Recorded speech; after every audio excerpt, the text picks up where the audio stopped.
Hello everyone, मैं प्रिया शेखावत आप लोगों का इस 12th प्लस डिजिटल प्लेटफॉर्म पे स्वागत करती हूँ। और आज हम बीएससी बीएड 4th ईयर का पेपर देख रहे हैं, जिसके अंदर हम देखते हैं सबसे पहले पार्ट ए का फर्स्ट क्वेश्चन है आप लोगों के पास डिफ्यूजन यानी विसरण। विसरण क्या होता है, इसको परिभाषित करना है हमें। तो जो भी टाइप होते हैं मैटर के, जो भी पदार्थ होते हैं वो कि 3 चीज़ों में होते हैं, सॉलिड, लिक्विड और गैस।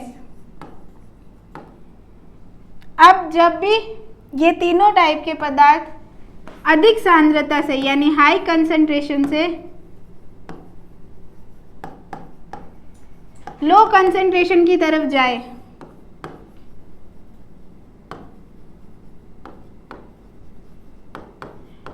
तो उसको हम क्या कहते हैं, डिफ्यूजन। और ये कब तक होता है, जब तक इनका लेवल बराबर ना हो जाए, इक्वल ना हो जाए, तब तक विसरण का प्रोसेस चलता रहता है। तो हम इसको डिफाइन कैसे कर सकते हैं, the movement of particle from higher concentration to lower concentration is known as diffusion. या फिर पदार्थों का मूवमेंट, पदार्थों का परिवहन ज़्यादा सांद्रता से कम सांद्रता की ओर, उसे हम परिवहन कहते हैं। तो अब अगर मैं आपको एक एग्जाम्पल के थ्रू बताऊं, तो जैसे हम लोग इत्र लगाते हैं, सेंट लगाते हैं, उसकी जो स्मेल होती है तो वो गैसियस फॉर्म में होती है। इसके जो मॉलिक्यूल है, अणु है, वो गैस के अणु होते हैं। तो ये गैस के अणु क्या करते हैं, विसरित हो जाते हैं, एनवायरनमेंट में फैल जाते हैं और जो खुशबू है वो दूर तक आने लग जाती है। तो यही है विसरण का प्रोसेस। दूसरा क्वेश्चन है इमर्शन इफेक्ट बताइए, इमर्शन प्रभाव बताइए। तो जैसा कि ये नाम बता रहा है, ये दिया किसने था, ये इमर्सन ने ही दिया था। अब इमर्सन ने क्या किया था, लीफ ली थी, पत्ती ली थी, और उस पत्ती पे पहला एक तरंग दैर्ध्य वाला वेवलेंथ डाली थी, जो क्या थी, 680 नैनोमीटर की थी। तो उस पत्ती पे इन्होंने देखा कि जो लाइट है, ये जो लाइट है वो एब्जॉर्ब हो रही है, किस रीजन में, रेड रीजन में। पर इन्होंने जो दर देखी किसकी, प्रकाश संश्लेषण की, फोटोसिंथेसिस की जो रेट देखी,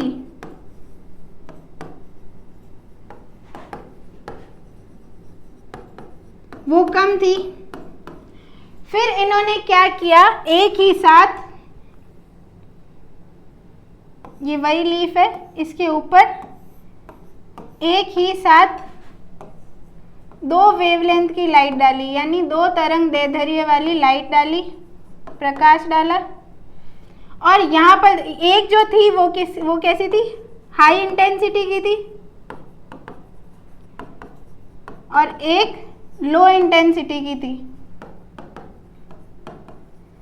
तो अब इन्होंने देखा कि ये जो लीफ है, ये जो पत्ती है, इसमें जो फोटोसिंथेसिस रेट है, यानी फोटोसिंथेसिस की जो दर है, वो क्या हो गई, बढ़ गई।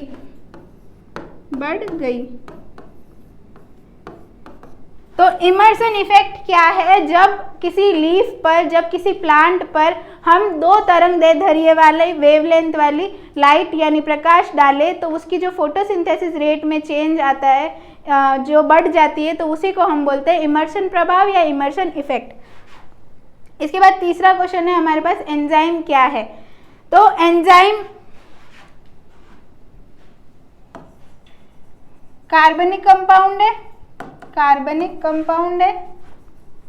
कार्बनिक यौगिक है, या हम बोले ऑर्गेनिक कंपाउंड है। अब ये ऑर्गेनिक कंपाउंड करते क्या है, तो ये लिविंग सेल्स के अंदर, जीवित कोशिकाओं के अंदर जो है रिएक्शन की रेट, यानी कोई भी अभिक्रिया प्रक्रिया हो रही है तो उस रिएक्शन की रेट या तो बढ़ा देते हैं, इंक्रीज कर देते हैं,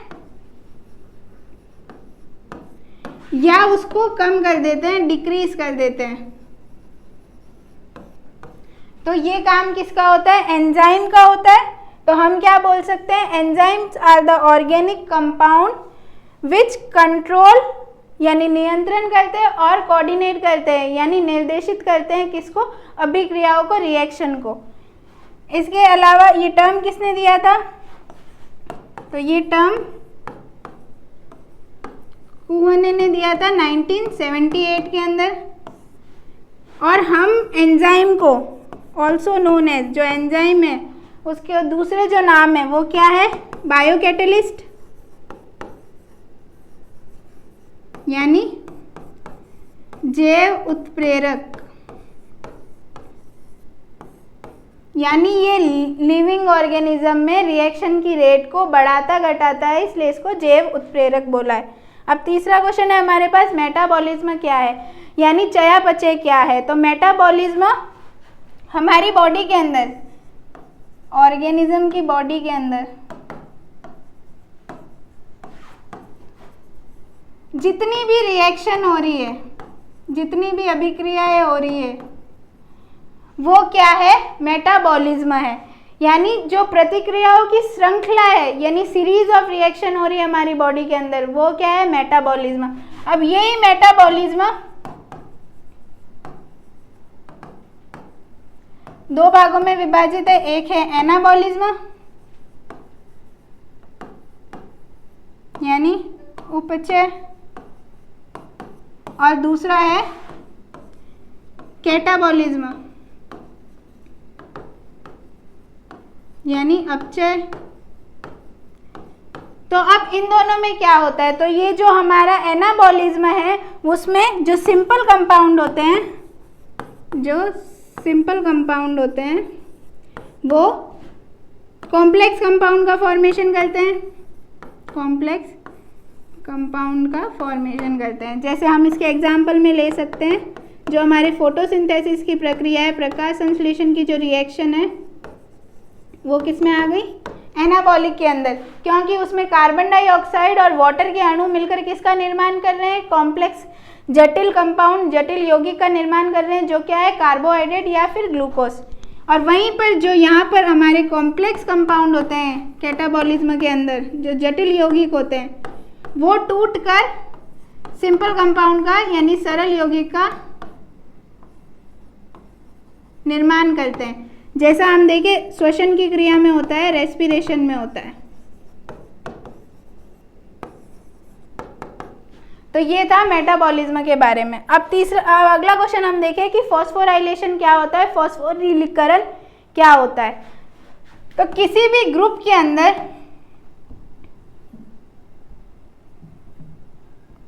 यहाँ पर कोई भी मॉलिक्यूल प्रेजेंट है,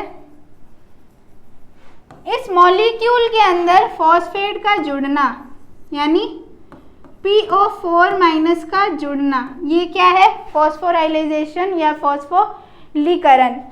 तो अब हम देखें कि कोई भी प्रोटीन होते हैं वो इनएक्टिव फॉर्म में रहते हैं, यानी अक्रिय फॉर्म में रहते हैं।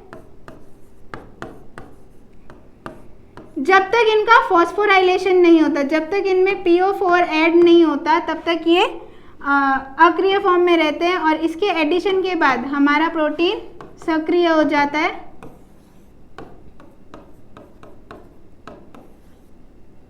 ये कैसा हो गया? एक्टिव हो गया, यानी सक्रिय हो गया।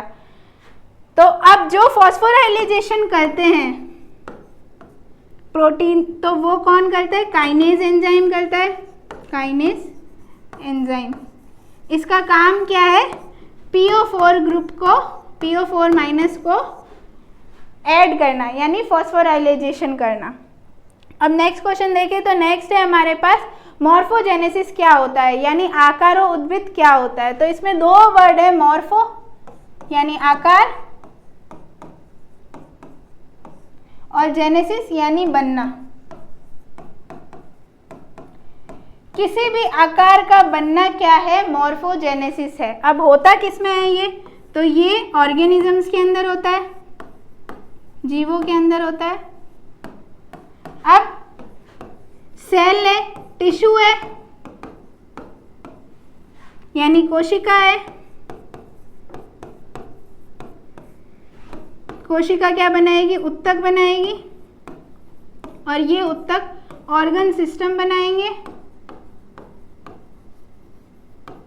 यानी जो हमारे तंत्र होते हैं बॉडी के अंदर वो बनाएंगे, यानी मॉर्फोजेनेसिस करेंगे।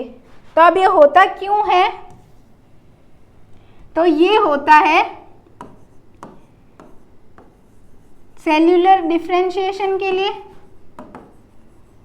यानी सेल्यूलर कोशिकीय विभेदन के लिए, और ग्रोथ रेगुलेशन ऑफ टिश्यू के लिए, यानी उत्तकों की वृद्धि का नियंत्रण करने के लिए हमारा मॉर्फोजेनेसिस का प्रोसेस होता है। तो हम इसको क्या लिख सकते हैं? यह वह जैविक प्रक्रिया है जो कोशिका, उत्तक या जीव को अपना विकास करने में मदद करती है। अब अगला क्वेश्चन आता है हमारे पास, हार्मोन क्या है? तो हार्मोन को हम हिंदी में हार्मोन ही कहते हैं। अब हार्मोन क्या है? तो ये केमिकल कंपाउंड है, केमिकल कंपाउंड है, यानी रासायनिक पदार्थ है जो लेस क्वांटिटी में बनते हैं, लेस क्वांटिटी में बनते हैं, अल्प मात्रा में इनका निर्माण होता है, और ये काम क्या करते हैं? तो ये काम करते हैं ग्रोथ यानी वृद्धि, और डेवलपमेंट का यानी विकास का। अब हार्मोन वर्ड किसने दिया था? तो हार्मोन वर्ड जो टर्म है हार्मोन, ये साइंटिस्ट थे स्टर्लिंग, उन्होंने दिया था 1902 में। और हार्मोन का मीनिंग क्या होता है? तो हार्मोन का मीनिंग होता है व्युत्पन्न, यानी टू स्टिमुलेट,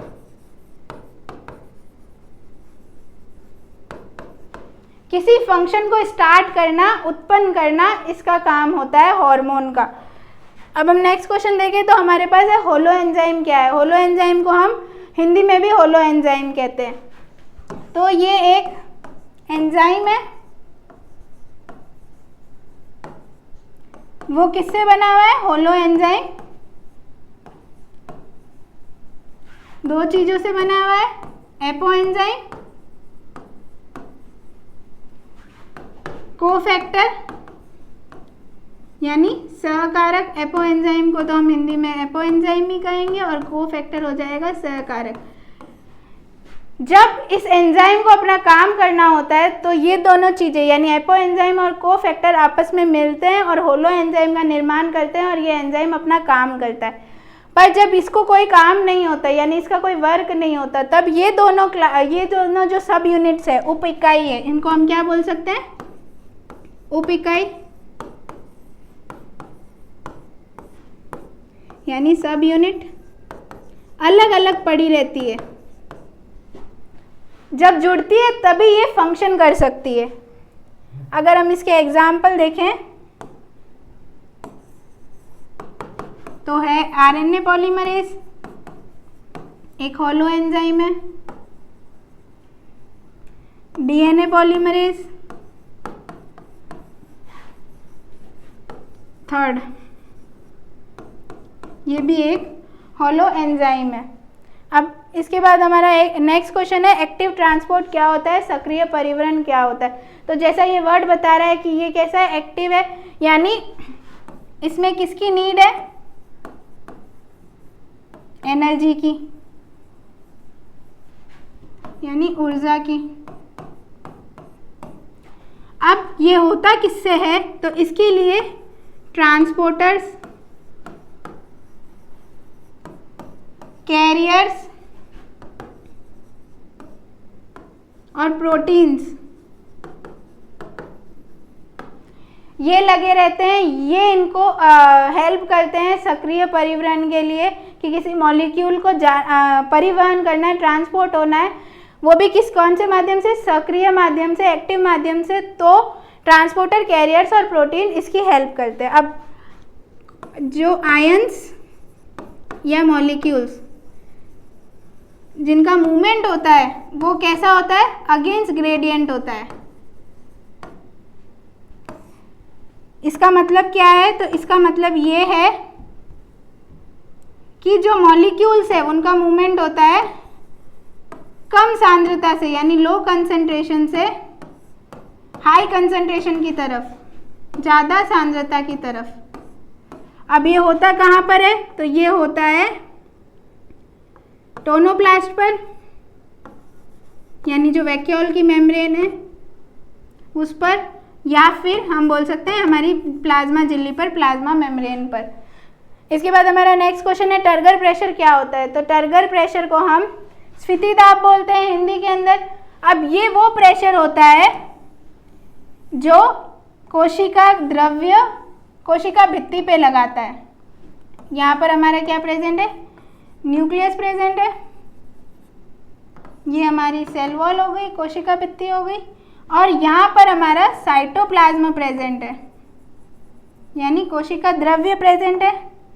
अब ये कोशिका द्रव्य क्या कर रहा है? कोशिका भित्ति पर दाब लगा रहा है, प्रेशर लगा रहा है, और इसी प्रेशर को हम क्या बोलते हैं? Turgor pressure.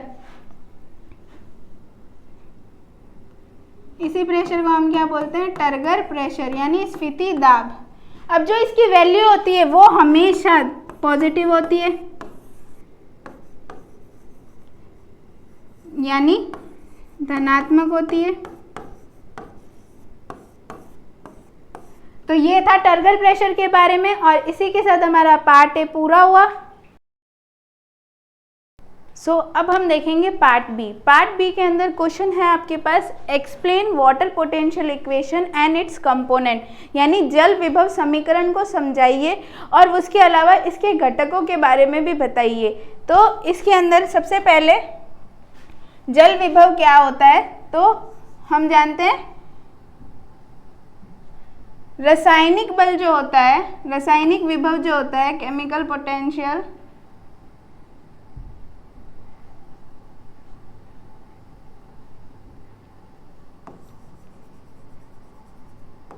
केमिकल पोटेंशियल जो होता है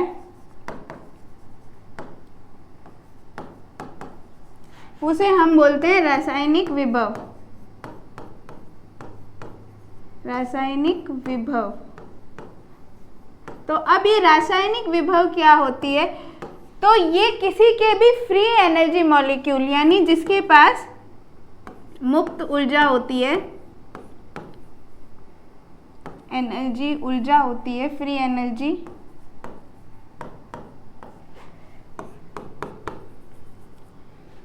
तो उसके अंदर जो इसकी पोटेंशियल होती है उसको अपन बोलते हैं रासायनिक विभव। और रासायनिक विभव के अंदर,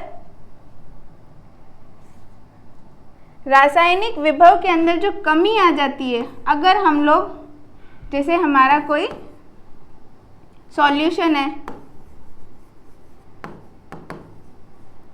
यानी विलयन है, तो इस विलयन के अंदर जब हम विलय मिला देंगे, यानी सॉल्यूट मिला देंगे, सॉल्यूट क्या करेंगे? मिला देंगे, तो इसके विभव में क्या आएगी? कमी आएगी। इसके पोटेंशियल में क्या आएगी? कमी आएगी।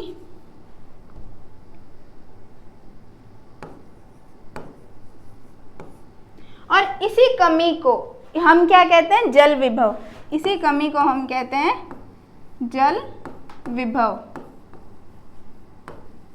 यानी वाटर पोटेंशियल।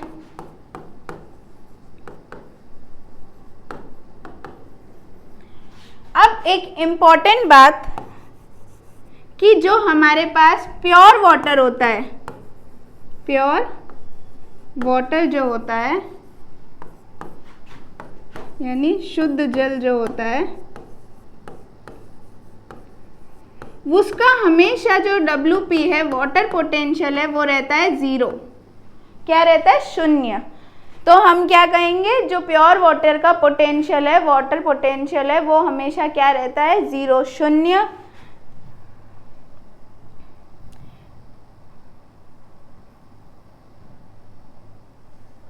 अब इसके अलावा हमसे क्या पूछा है? समीकरण। हमसे पूछा है क्वेश्चन में वाटर पोटेंशियल की इक्वेशन। तो अब वो इक्वेशन क्या होती है, इसको जानने से पहले कि वाटर पोटेंशियल को हम साई से डिनोट करते हैं, ये साई होता है। तो अब इसकी इक्वेशन क्या बनेगी, psi W equals to psi S plus psi M plus psi P। और यही जो इक्वेशन है, इससे हमें क्या पता चलता है, जल विभव कितना है, वाटर पोटेंशियल कितना है। तो अब इसके अंदर हम देखें तो इसके अंदर ये 3 कंपोनेंट है। ये 3 क्या है, इसके समीकरण के कंपोनेंट, या हम क्या कह सकते हैं, घटक है। और इन्हीं घटकों को हमें इसके क्वेश्चन के अंदर समझाने को बोला गया है। तो सबसे पहले हम ले साई M को। साई M को हम क्या कहते हैं, मैट्रिक्स पोटेंशियल, मैट्रिक्स पोटेंशियल, या फिर मैट्रिक्स विभव। अब क्या हम किसकी बात कर रहे हैं यहाँ पर, प्लांट की, प्लांट सेल की। इस प्लांट सेल के अंदर, पादप कोशिका के अंदर क्या प्रेजेंट होते हैं, कुछ कोलोइडियल कण प्रेजेंट होते हैं। ये कण क्या करते हैं, अवशोषित हो जाते हैं, अवशोषित हो जाते हैं यानी एड्सॉर्ब हो जाते हैं।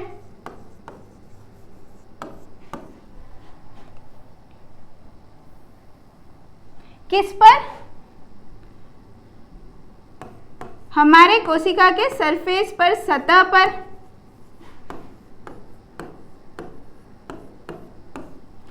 और इससे जो विभव उत्पन्न होता है उसको हम कहते हैं मैट्रिक्स पोटेंशियल। ये कौन सा विभव बना रहे हैं, मैट्रिक्स पोटेंशियल।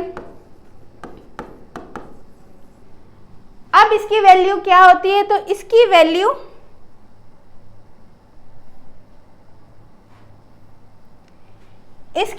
ज्यादातर केसों में, ज्यादातर केसेस में नेगेटिव होती है, यानी जो साई M है वो नेगेटिव होता है, यानी ऋणात्मक होता है। पर जब हम प्लांट कोशिका की बात करें, पादप कोशिका की बात करें, तो इसको हमेशा नगण्य माना जाता है, कंसीडर्ड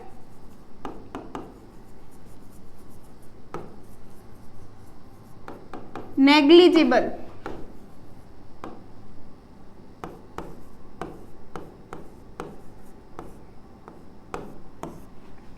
ऐसा माना जाता है कि इसकी वैल्यू बहुत कम होती है, इसलिए इसको हम नेगेटिव कंसीडर करते हैं। तो अब जो हमारी वाटर पोटेंशियल की इक्वेशन रहेगी, उसके अंदर हम क्या लेते हैं, psi W equals to psi S और साई P। जब हमारी मैट्रिक्स पोटेंशियल की वैल्यू क्या हो गई, नगण्य हो गई, यानी नेग्लिजिबल हो गई, तो हमारे पास वाटर पोटेंशियल की इक्वेशन क्या आई, जल विभव का समीकरण क्या आया, जल विभव इक्वल्स टू सॉल्यूट का विभव और दाब का विभव। तो हम इसके बाद देखते हैं साई S को, जिसको हम बोलते हैं सॉल्यूट पोटेंशियल,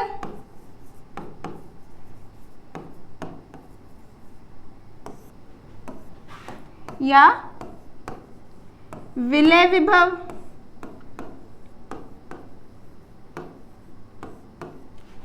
इसके अलावा हम सॉल्यूट पोटेंशियल को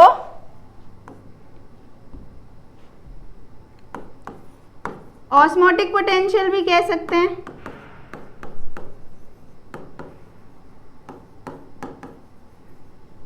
तो अब ये क्या होता है, तो ये हमारा क्या है, बीकर। इसके अंदर हमने क्या भर दिया, पानी, और इस पानी के अंदर हमने, इसके अंदर क्या है, वाटर, पानी, और इस पानी के अंदर हमने कुछ विलय मिला दिए। ये क्या है? विलय यानी सॉल्यूट। तो अब इससे क्या होगा, जो हमारा वाटर का पोटेंशियल है, जो हमारा वाटर का पोटेंशियल है, विभव है, उसमें सॉल्यूट मिलाने से क्या आएगी? कमी आएगी। और सॉल्यूट की वजह से जो इस विभव में चेंज हो रहा है, जो पोटेंशियल में चेंज हो रहा है, पोटेंशियल में जो चेंज हो रहा है,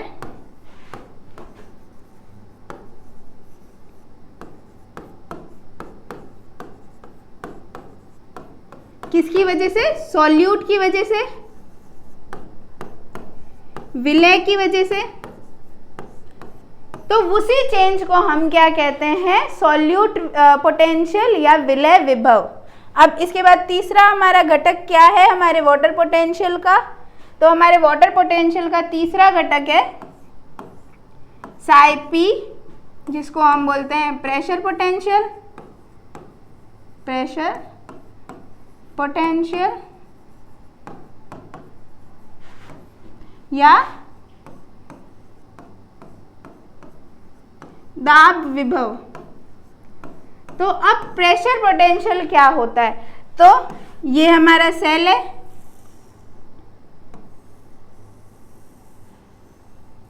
ये हमारी कोशिका है, इसके अंदर बाहर से क्या जा रहा है? वाटर,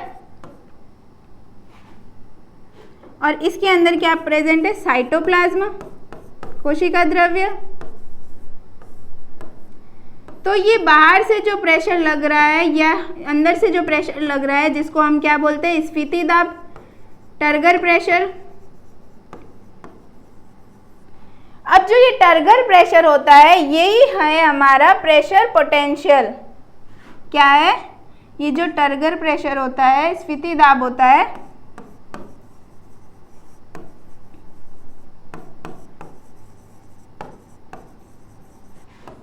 इसी को हम बोलते हैं दाब विभव या प्रेशर पोटेंशियल।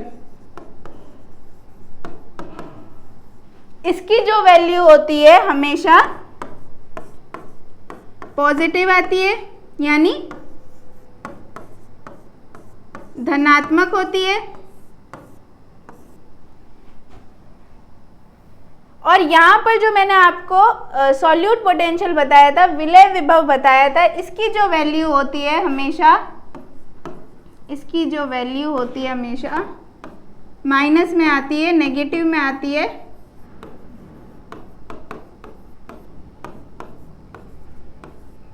यानी ऋणात्मक होती है। और हमारे जो हमेशा वाटर पोटेंशियल की वैल्यू आएगी किसी भी सॉल्यूशन के, किसी भी सेल के लिए, तो वो कैसी आएगी? नेगेटिव आएगी, क्योंकि हमने जो स्टैंडर्ड वैल्यू मानी है वो किसको मानी है? प्योर वाटर की वैल्यू को, जो क्या है हमारे पास हमेशा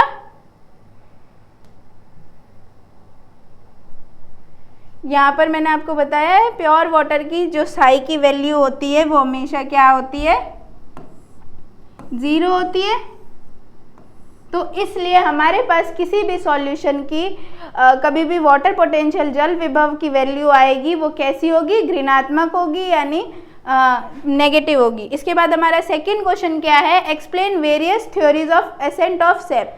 रसारोहण के विभिन्न सिद्धांतों की व्याख्या दीजिए या व्याख्या समझाइए। तो पहले रसारोहण क्या होता है? ये हमारा क्या है? पेड़।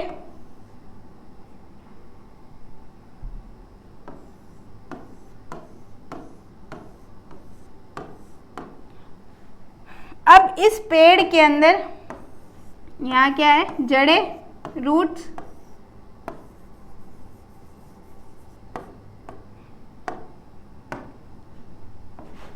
और यहाँ से क्या जा रहा है, पानी हमारा ऊपर जा रहा है, जल ऊपर जा रहा है, वाटर, और इसको ट्रांसपोर्ट कौन करता है, तो हम जानते हैं जल का परिवहन कौन करता है, जाइलम करता है। तो जाइलम की हेल्प से, जड़ों से जाइलम की हेल्प से जो पानी ऊपर जाता है उसको हम उसी प्रोसेस को हम क्या बोलते हैं, एसेंट ऑफ सैप या रसारोहण। ठीक है, तो अब इसके बारे में हमें पढ़ना है। तो ये रसारोहण होता किसकी वजह से है, तो ये होता है जाइलम की वजह से। अब ये जाइलम हम लोग पहले से पढ़ते हुए आ रहे हैं, कितने टाइप के हैं, जाइलम के अंदर क्या क्या आती है, वेसल्स, वाहिनी, जाइलम ट्रैकिट्स,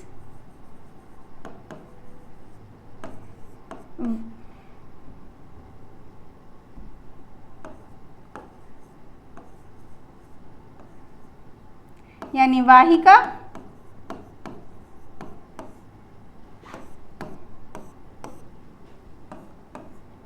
जाइलम फाइबर्स और पेरेन्काइमा।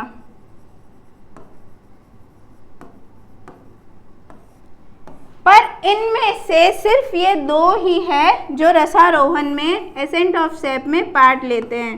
किसमें, एसेंट ऑफ सैप में पार्ट लेते हैं। तो अब इसको समझाने के लिए, एसेंट ऑफ सैप को समझाने के लिए, रसारोहण की प्रक्रिया को समझाने के लिए बहुत सारे सिद्धांत दिए गए। उन सिद्धांतों को हमें यहाँ बताना है।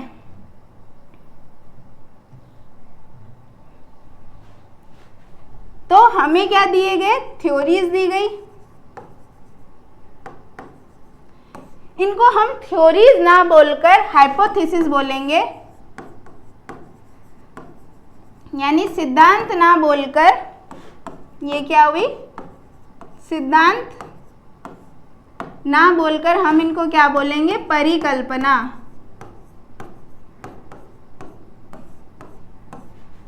तो अब इनमें तीन मेन थ्योरीज क्या है। पहली है वाइटल फोर्स थ्योरी,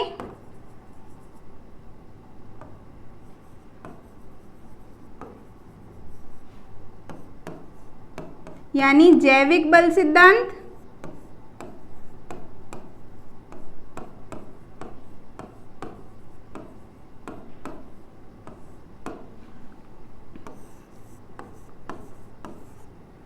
दूसरा रूट प्रेशर थ्योरी,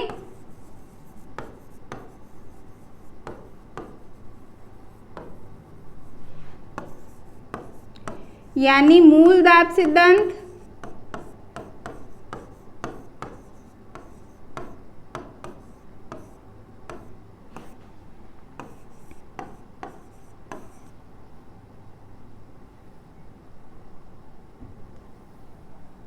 और तीसरा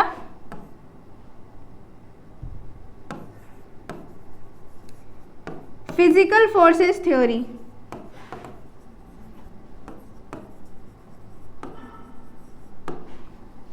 यानी भौतिक बल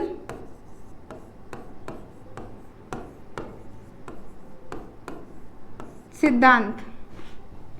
तो अब इन्हीं थ्योरीज को हमें इस क्वेश्चन में बताना है। तो सबसे पहले हम लेते हैं vital force theory. Vital force theory. अब ये जो वाइटल फोर्स थ्योरी थी, इसके अंदर दो थ्योरीज दी गई, यानी दो चीजों को समझाया गया। एक तो relay pump, relay pump process, और दूसरा पल्सेशन प्रोसेस।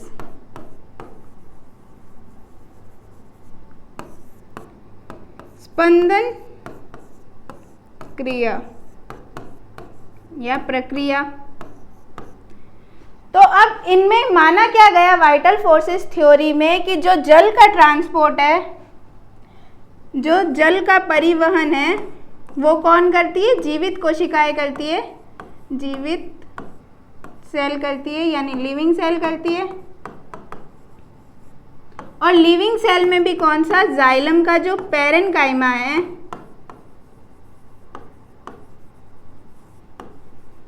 ऐसा माना गया कि जाइलम का जो पैरेनकाइमा है वो है ना यहाँ पर यूज होता है और जल का ट्रांसपोर्ट परिवहन करता है।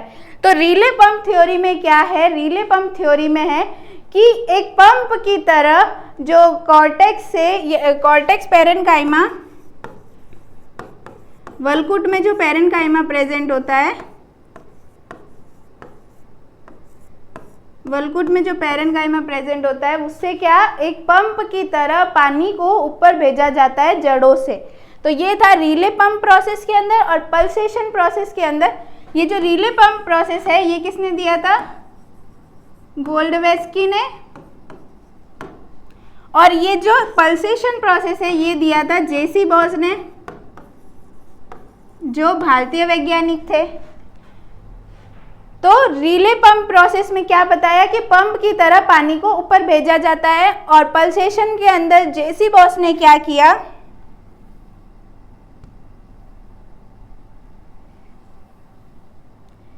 पल्सेशन प्रोसेस के अंदर जेसी बॉस ने क्या किया? ये प्लांट लिया हमारा, इसमें प्लांट है, और यहां पर निडल लगा दी, सुई लगा दी, और इस निडल को गैल्वेनोमीटर, जो आप फिजिक्स में यूज करते हो, उससे कनेक्ट कर दिया, और उन्होंने बताया कि इसमें जो है स्पंदन हो रहा है, पल्स फॉर्मेशन हो रहा है, और जिसकी वजह से पानी को ऊपर फेंका जा रहा है या प्लांट तक ऊपर पहुंचाया जा रहा है। तो ये हमें जेसी बॉस ने बताया। पर ये दोनों ही सिद्धांत क्या हुए? गलत साबित हुए, गलत साबित हुए। क्यों गलत साबित हुए? क्योंकि एक एक्सपेरिमेंट किया गया, एक सॉल्यूशन लिया, इसके अंदर पानी डाला, डाई डाली, यानी अभिरंजक डाला। कौन सा अभिरंजक? सेफेरेनिन, जो आप प्रैक्टिकल्स में यूज करते हो। तो वो अभिरंजक डाला और देखा यहाँ प्लांट लगा दिया। ये क्या हमारा प्लांट,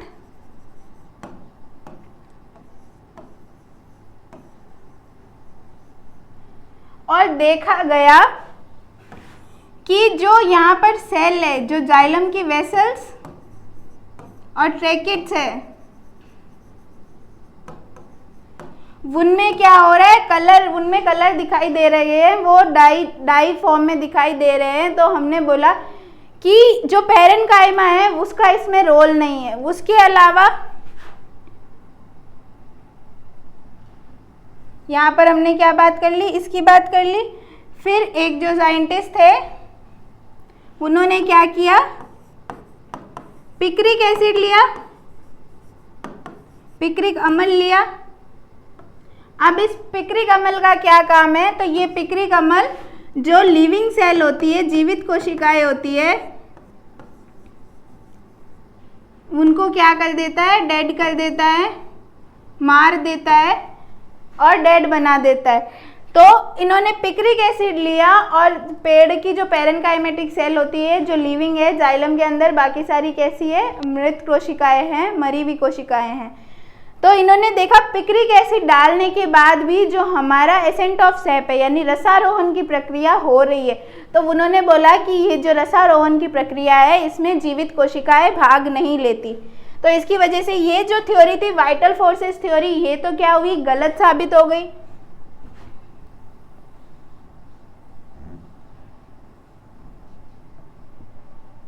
इसके बाद आई हमारे पास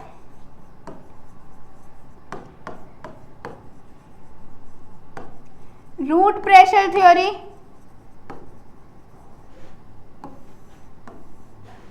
यानी मूल दाब सिद्धांत। तो अब इसके अंदर क्या बोला, इसके अंदर स्टीफन हेल्स ने टर्म दी थी रूट प्रेशर, मूल दाब।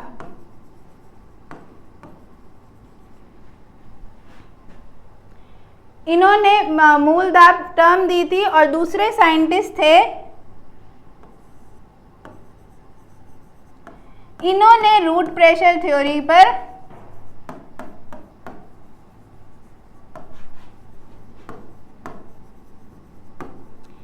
पर काम किया।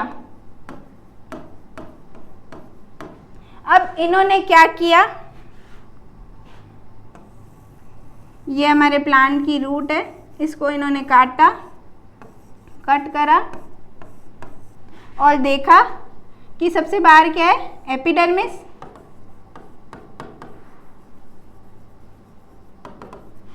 उसके अंदर क्या प्रेजेंट है हमारा, वल्कुट कॉर्टेक्स,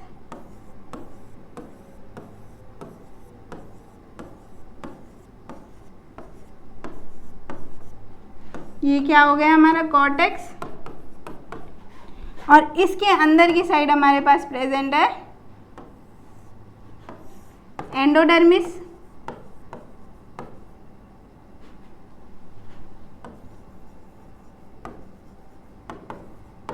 तो रूट प्रेशर थ्योरी में ये बताया कि यहाँ पर जो है पानी का अवशोषण होता है, यहाँ पर क्या प्रेजेंट है हमारा H2O, पानी प्रेजेंट है, हम पानी पिलाते हैं पादप को इसलिए पानी प्रेजेंट है। अब उस पानी से क्या हुआ, उसका यहाँ पर अवशोषण हुआ और यहाँ पर क्या हुआ, ऑस्मोटिक प्रेशर,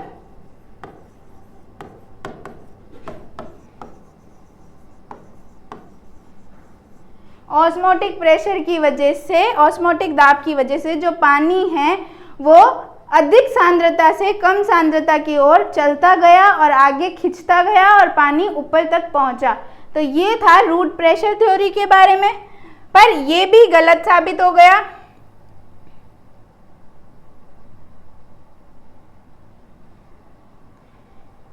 क्योंकि इसको हमने प्रेशर नापा किससे, मैनोमीटर से। हमने क्या किया, प्रेशर को मापा मैनोमीटर से। तो हमने देखा कि यहाँ पर जो प्रेशर लग रहा है वो 2 atm लग रहा है, यानी 2 एटमॉस्फेरिक प्रेशर लग रहा है। पर अगर प्लांट की हाइट ज़्यादा है, प्लांट बहुत ज़्यादा लंबा है, तो ये जो इतना सा प्रेशर है ये उस तक पानी पहुंचाना, इसकी हेल्प से उस तक पानी पहुंचाना संभव नहीं है। तो जो रूट प्रेशर थ्योरी है वो भी यहाँ पर गलत साबित हो गई। उसके बाद जो तीसरी थ्योरी आई, जो क्या है, physical forces theory, physical forces theory. अब फिजिकल फोर्सेस थ्योरी में क्या है, भौतिक बल सिद्धांत क्या है, तो इसके अंदर एक फेमस थ्योरी है जिसको हम बोलते हैं ट्रांसपिरेशन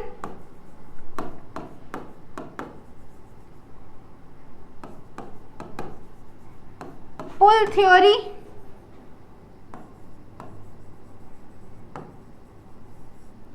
वाष्पो उत्सर्जन पुल यानी खिंचाव थ्योरी सिद्धांत, या फिर हम बोलते हैं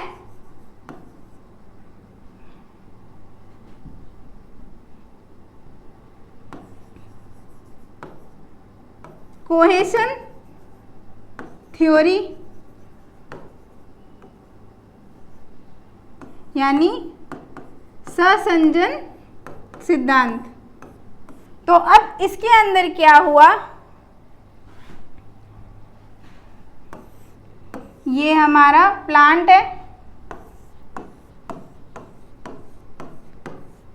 ये रूट है, इसकी जड़ें हैं, इन जड़ों से पानी ऊपर जाता है ये मान लेते हैं हम वाटर है, वाटर का एक एटम है या जल का अणु है। अब ये अणु यहाँ तक आ गया, इससे दूसरा अणु जुड़ा रहता है, खींचा रहता है, और ये एक दूसरे को ऊपर की साइड खींचकर यहाँ तक पानी, यानी ऊपर की साइड पानी पहुँचा देते हैं। तो ये क्या था, इनके बीच में क्या है, अणु अणु के बीच में, जल के अणु के बीच में क्या है, कोहेशन है। तो इसमें यही बोला गया कि जो कोहेशन फोर्स है, जो सहसंजन बल है, वो जल के अणुओं के बीच में रहता है, और एक ऊपर जाता है तो वो दूसरे को भी अपने से जुड़ा रखने के लिए ऊपर की साइड खींच लेता है, और ऐसे करके प्लांट की हाइट जहाँ तक होती है वहाँ तक सारे वाटर के मॉलिक्यूल, सारे जल के अणु खींचे चले जाते हैं। और दूसरा यहाँ पर बोला है ट्रांसपिरेशन पुल, इसको ट्रांसपिरेशन पुल यानी वाष्प उत्सर्जन की वजह से खिंचाव।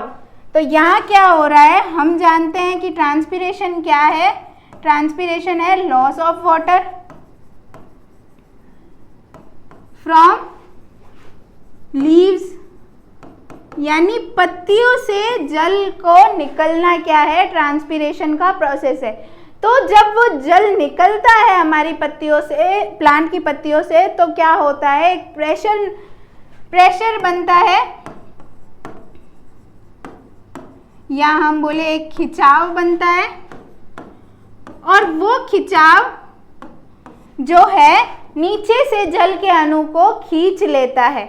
तो ये था ट्रांसपिरेशन पुल थ्योरी के बारे के अंदर, जो सबसे ज़्यादा मानी जाती है।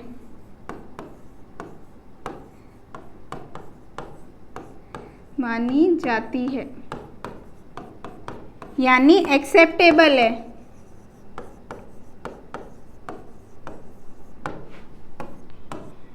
तो ये था आपका सेकंड क्वेश्चन का आंसर कि इन तीनों थ्योरी के बारे में इसमें आपको एक्सप्लेन करना है, सिद्धांतों के बारे में बताना है, जिसमें जैविक बल सिद्धांत, मूलदाब सिद्धांत और भौतिक बल सिद्धांत आते हैं। इसके बाद हमारा नेक्स्ट क्वेश्चन है explain path of carbon in C3 plant, यानी जो C3 पादप होते हैं उनके अंदर जो कार्बन है उसके मार्ग को बताना है। तो C3 साइकिल जो होती है उसको बताना है हमें, किसको बताना है, C3 चक्र को। अब ये चक्र किसने दिया था, केल्विन ने दिया था।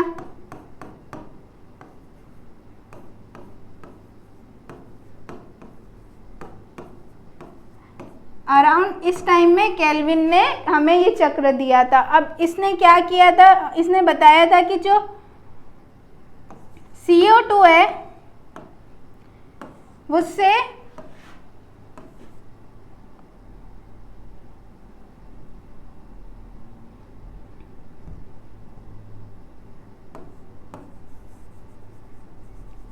ग्लूकोज का फॉर्मेशन होता है, पर ये जो है ये एक श्रृंखला में होता है। इसके अंदर 4 स्टेप्स आते हैं।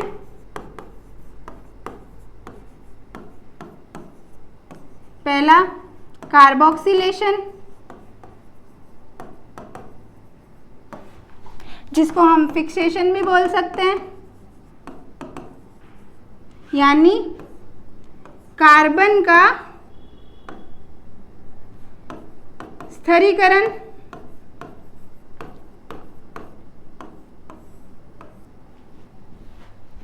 दूसरा उसका रिडक्शन,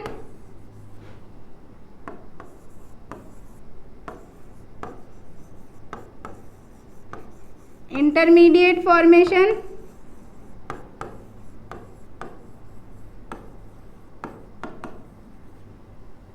और चौथा रीजनरेशन।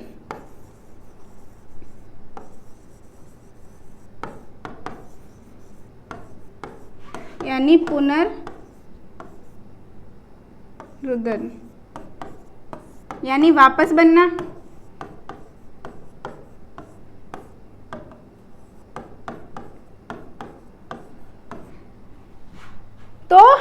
इसको C3 साइकिल क्यों बोला है? क्योंकि इसको C3 साइकिल इसलिए बोला है क्योंकि इसका जो पहला प्रोडक्ट है वो 3 कार्बन का होता है।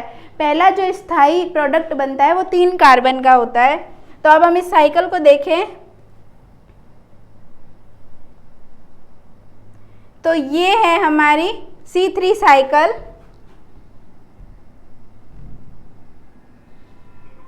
अब इसको ढंग से देखें तो क्या हो रहा है, हम जानते हैं सबसे पहला स्टेप हमारा क्या है, कार्बोक्सिलेशन। उसके बाद आता है हमारा रिडक्शन, उसके बाद में ये इंटरमीडिएट फॉर्मेशन,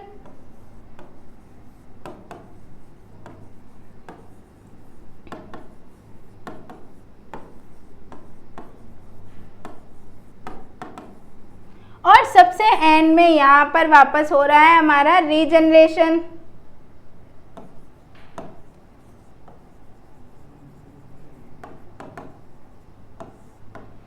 तो क्या होता है, एक प्रोडक्ट हमारे साइकिल के अंदर पहले से होता है जिसको हम राइबोलोज 1,5 बिसफॉस्फेट बोलते हैं। उसके अंदर जाकर CO2 जो एटमॉस्फेयर है में प्रेजेंट होती है, जो वातावरण में प्रेजेंट होती है, वो जाकर मिलती है और क्या बनाती है, 3-फॉस्फोग्लिसरिक एसिड। अब ये जो फॉस्फोग्लिसरिक एसिड है वो किसमें, उसमें होता है रिडक्शन, और वो यहाँ पर पहले ग्लिसरिक एसिड बनता है, उसके बाद में ग्लिसरॉल्डिहाइड बनता है। यानी जो एसिड है, ग्लिसरिक एसिड है, उसका रिडक्शन हो गया है, अपचयन हो गया है, और वो क्या बना, एल्डिहाइड बन गया। अब ये जो एल्डिहाइड है इसके कितने अणु बनते हैं, 12 अणु बनते हैं। यानी जो ये साइकिल है ये कितनी बार होती है, 6 बार होती है, तब जाकर एक ग्लूकोज के मॉलिक्यूल का फॉर्मेशन होता है।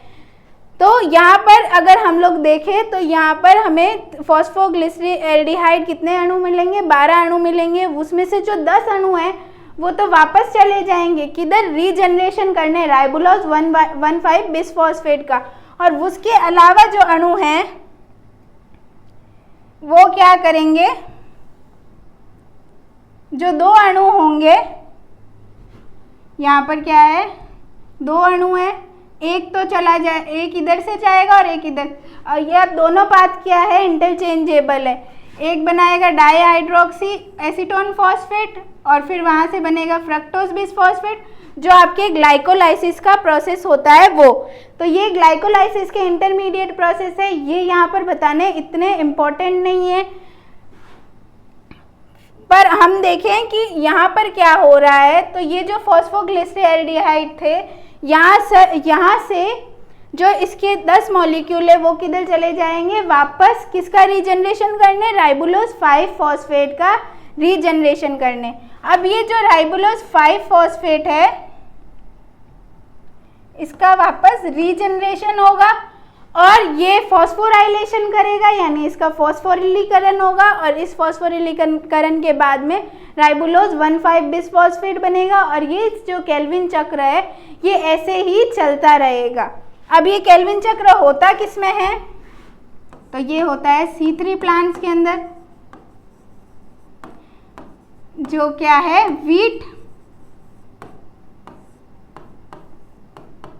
राइस, चावल, गेहूं, इनके अंदर होता है हमारा C3 चक्र, केल्विन साइकिल। अब हमारा नेक्स्ट क्वेश्चन देखें, तो नेक्स्ट क्वेश्चन है हमारे पास, draw Hatch and Slack cycle and explain. Hatch and Slack चक्र बनाइए और उसको समझाइए। तो हैच एंड स्लैग इसका नाम क्यों दिया गया है, क्योंकि ये जिन साइंटिस्ट ने दिया था उनका नाम था हैच एंड स्लैग। इसके अलावा जो इसका नेम है वो क्या है, C4 साइकिल भी है।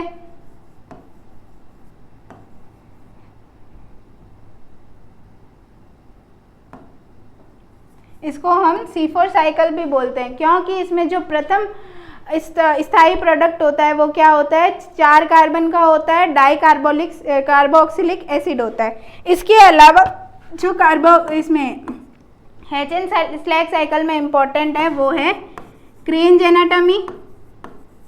क्रेंज एनाटॉमी, अब क्रेंज एनाटॉमी क्या है, तो क्रेंज एनाटॉमी में 2 चीज़ें प्रेजेंट है। बंडल शीथ सेल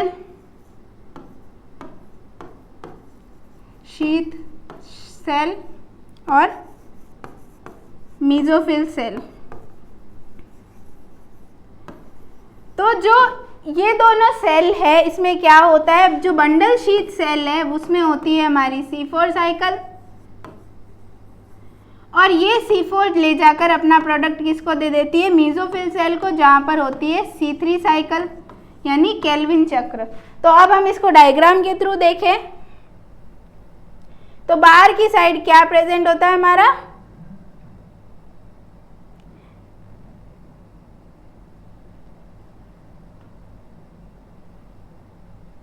ये जो बंडल शीथ सेल होते हैं हमारे ये प्रेजेंट होते हैं अंदर की साइड,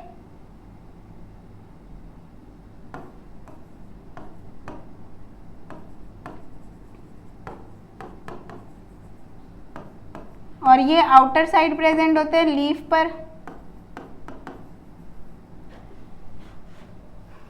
तो अब होता क्या है,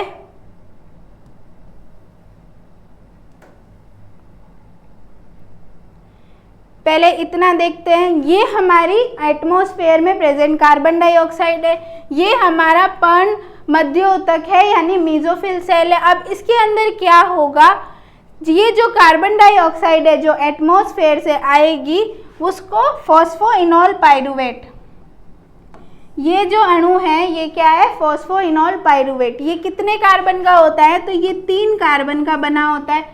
ये CO2 लेकर 4 कार्बन का बन जाएगा, जो कौन से एंजाइम की हेल्प से बनेगा, फॉस्फोइनोल पाइरूवेट कार्बोक्सिलेज।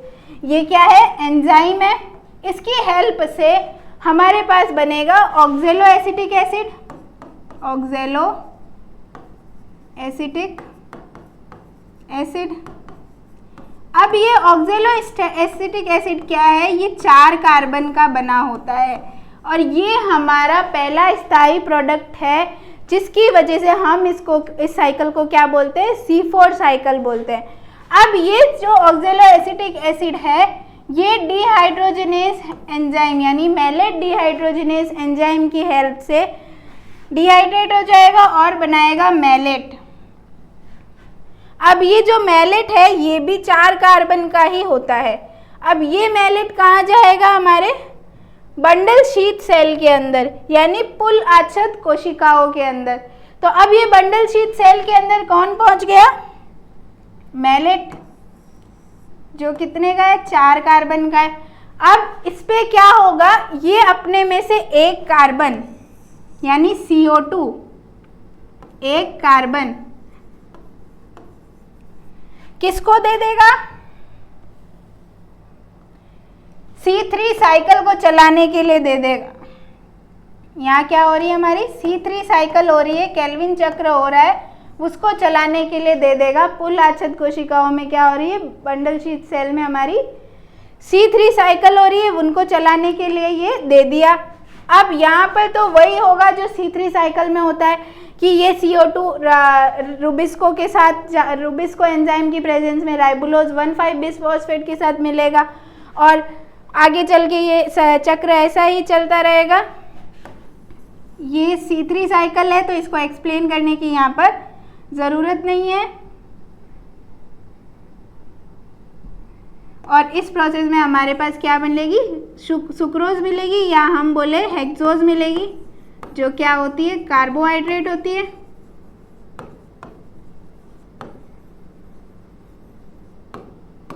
तो वो हमें मिल जाएगा। पर यहाँ पर क्या होगा, यहाँ तक लाना मैलेट का काम था कि मैलेट को एक कार्बन किसको देना है, बंडल शीथ के अंदर जो C3 साइकिल हो रही है उसको। ये काम मैलिक एंजाइम की प्रेजेंस में होगा। मैलिक एंजाइम क्या करेगा, इस मैलेट को तो कर देगा पाइरूवेट में चेंज, जो 3 कार्बन का होता है, और एक कार्बन को ये निकाल देगा कि तू भाई जा और मेसोफिल साइकिल के अंदर, बंडल शीथ सेल के अंदर जो C3 साइकिल है, केल्विन चक्र है, उसमें पार्ट ले ले। और ये जो पाइरूवेट है, ये जो पाइरूवेट का अणु है, ये कहाँ चला जाएगा, वापस मेसोफिल सेल में यानी पर्ण मध्योतक में, और वहाँ पर जाकर ये पाइरूवेट वापस किस में चेंज होगा, एक एंजाइम आएगा पायरुवेट फॉस्फेट डाइकाइनेज। ये डाइकाइनेज क्या करेगा, इस पायरुवेट के जो मॉलिक्यूल है उसको किस में चेंज कर देगा, फॉस्फोइनॉल पायरुवेट के अंदर, और वापस से ये जो चक्र है ऐसा का ऐसा चलने लग जाएगा। अब तो C4 साइकिल में ऐसी क्या स्पेशलिटी है, तो C4 साइकिल में कुछ नहीं है, C4 साइकिल जो है एक कार्बन ले जाके तैयार देता है किसको, उधर रुबिस्को एंजाइम को, जो केल्विन चक्र में उसका उपयोग करते हैं।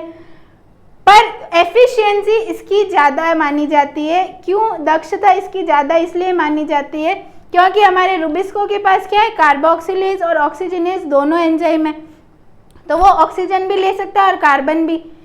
पर ये जो है उसको फिक्स करके देता है कि तेरे पास मैं कार्बन लेकर आऊँगा और तुझे अपने C3 साइकिल चलानी है और सुक्रोज का फॉर्मेशन करना है।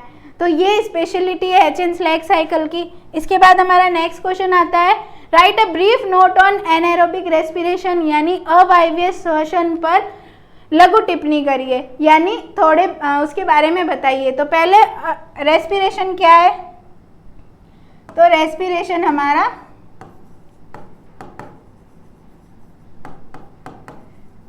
श्वसन क्रिया है।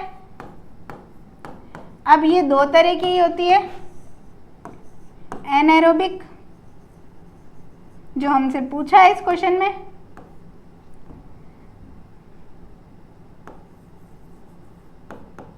और दूसरी एरोबिक जिसके बारे में हमें यहाँ पर बात नहीं करनी है। पर सीधी एक चीज बता दूं, ये किस में होती है, O2 के उपस्थिति में, यानी O2 की प्रेजेंस में, और ये किस में होती है, O2 की एब्सेंस में। यानी यहाँ पर क्या होता है, जो हमारा ग्लूकोज है उससे जब पायरुविक एसिड बन जाता है उसका यहाँ पर होता है अपूर्ण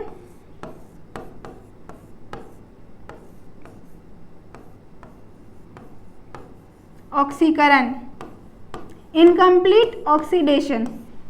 तो इसी को हम बोलते हैं एनाएरोबिक कंडीशन या एनाएरोबिक रेस्पिरेशन। जब ग्लूकोज का अपूर्ण ऑक्सीकरण हो तब हम उसे बोलते हैं एनाएरोबिक रेस्पिरेशन। तो अब होता क्या है यहाँ पर,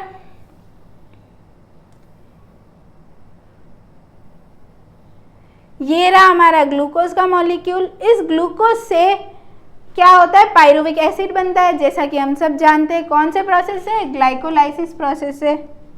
कौन से प्रोसेस है, ग्लाइकोलाइसिस प्रोसेस से। अब ये ग्लाइकोलाइसिस प्रोसेस से पायरुवेट बन गया।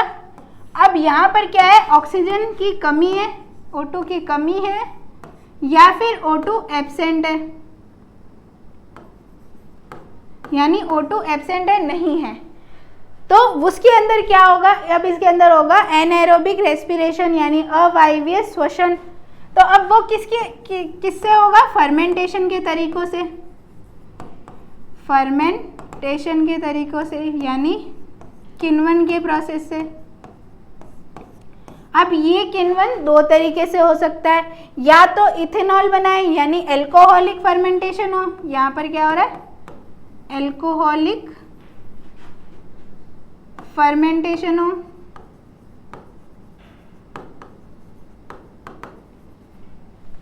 या यहाँ पर लैक्टिक फर्मेंटेशन हो।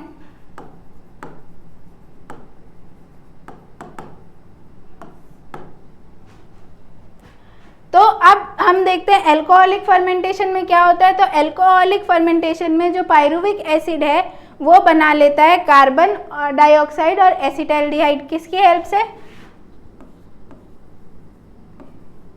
कार्बोक्सी डिहाइड्रोजिनेज की हेल्प से।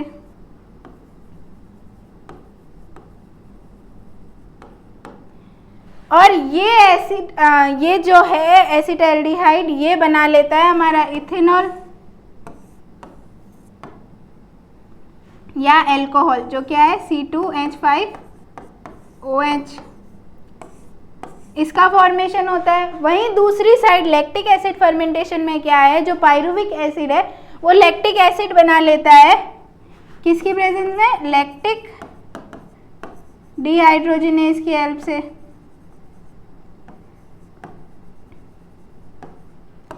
ये लैक्टिक डिहाइड्रोजिनेज पायरुविक एसिड को लैक्टिक एसिड में चेंज कर देता है।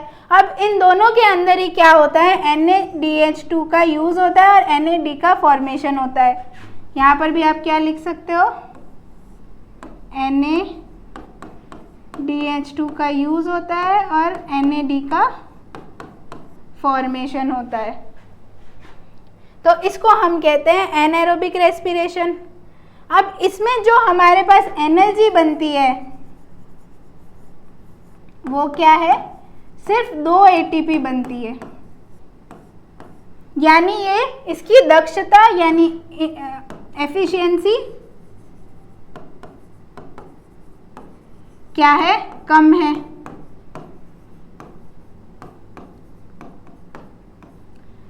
तो अब ये होता किसमें? तो ये कुछ एनाएरोब्स में होता है। एनाएरोब्स में होता है जैसे बैक्टीरिया, ईस्ट।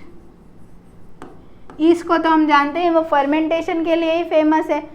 तो यहाँ पे होता है, तो इनको जिनमें होता है उनको हम क्या बोलते हैं? एनाएरोब्स। इसके अलावा यहाँ पर सिर्फ और सिर्फ 56 कैलोरी बनती है। किसके कम? जबकि हम एरोबिक रेस्पिरेशन की बात करें तो इससे काफ़ी गुना ज़्यादा एनर्जी वहाँ पर बनती है। वहाँ पर समथिंग 684 किलो कैलोरीज का फॉर्मेशन होता है। ये किस में होता है? एरोबिक में, और ये होता है हमारे एनाएरोबिक में। यानी यहाँ पर 1 या 2 ATP बन रहे हैं और वहाँ पर कम से कम 32-35 ATP बन रहे हैं, 32 या 34 ATP बनते हैं। तो ये था किसके बारे में? एनाएरोबिक रेस्पिरेशन के बारे में, अवायवीय श्वसन के बारे में।